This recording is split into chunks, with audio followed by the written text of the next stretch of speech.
Greetings and welcome back to PinballHelp. Mike here. Work continues on this Bally Theatre of Magic. I keep saying that. I should just, I don't know, maybe I should create a separate website just for working on this machine. Anyway, tracking down the end of stroke problem is a good example of what happens when a switch anywhere on the playfield is just not working.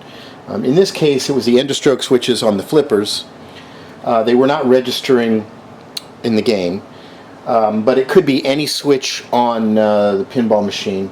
You kind of have to figure out what to do about it. So first thing you want to do is you want to find out whether it's on the playfield or it's in the back box. You do that by disconnecting the playfield and triggering the switch using pins on the back box by finding the proper one to do that.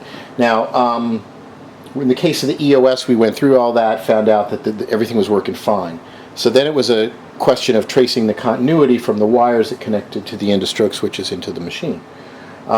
Sure enough, the ground wire that goes to both of the left and right flippers was broken. So after a lot of searching back and forth, I cut into the wire. I identified the wire in the wiring harness that was the ground wire, and I tapped into it and I started checking continuity from various places. The first thing I did was I went down the bottom of the cabinet and found the wire as it's feeding into the head, tapped into it down there, and then I checked at the end of stroke switch in the flipper up here, and no connection. Okay, so then I cut in the middle down here, and I checked from here to the end of stroke switch, and I got continuity. Bam, from here to here. Then I checked from here down to the bottom, and I didn't have any. So I knew somewhere there was a break in the wire from here down to the bottom. So then I went back down to the bottom of the cabinet here, and I took the tap here, and I followed it as far up as I could get it, and I got it to like right around here in the middle. And I'll go back up again. And then I cut into the wire here, and I had continuity from here down to here, but not from here to here. So isn't that odd that where the wire is here does not connect to where the wire is here? Well, this is right where it splits off. The wire splits off, goes over to the other flipper, comes back down, and connects. So somewhere probably in this middle mess, it's broken. And I looked all over the place and I couldn't find where it was. So the solution was to tap into the wires and bridge them. So that's what I did. I got this black wire here. I cut into the wire and I tied both ends together here.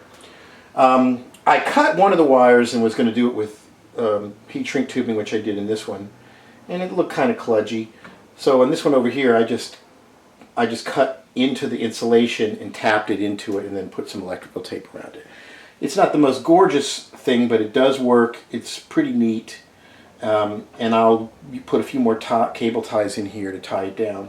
So I've got the end of strokes up here tapped into the thing all the way back to the machine. So now let's test it. Let's see if we're finally getting the end of stroke switches registering. So I'll put the playfield down and make sure that it's plugged in where the switch is plugged in is right over here in the top of the back box. Okay, that's in.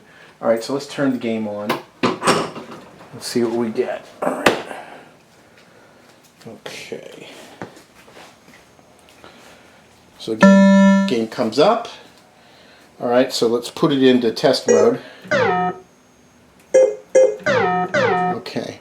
So tests are all working. Okay, so now I'm going to lift the flipper up with my hand. Right flipper end of stroke. Left flipper end of stroke. Okay, excellent. So they're now working. So that's one problem solved on this game.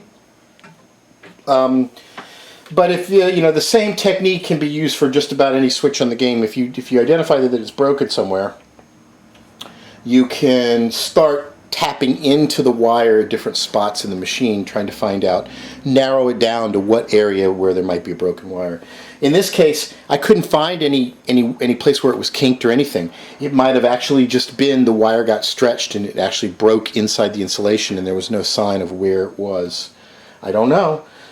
It was in an odd place in the middle of underneath the playfield, not where it would normally get pinched by the playfield getting lifted or in the back. So an unusual situation. I don't know if it ever worked, to be honest with you, but in any case, it's possible that it could have been wired like that from the factory, and then after a while it showed up as a credit dot. It is something that possibly you know, doesn't really affect gameplay, but I don't like, if I can remove the credit dot, I will. So there you have it. We've got our end of stroke switches registered back by the game for the game, so that's kind of cool. And the next thing I'm going to be working on is the optos and the traw, and I'll continue the video with that. And until then, for more, visit pinballhelp.com. Thanks for watching.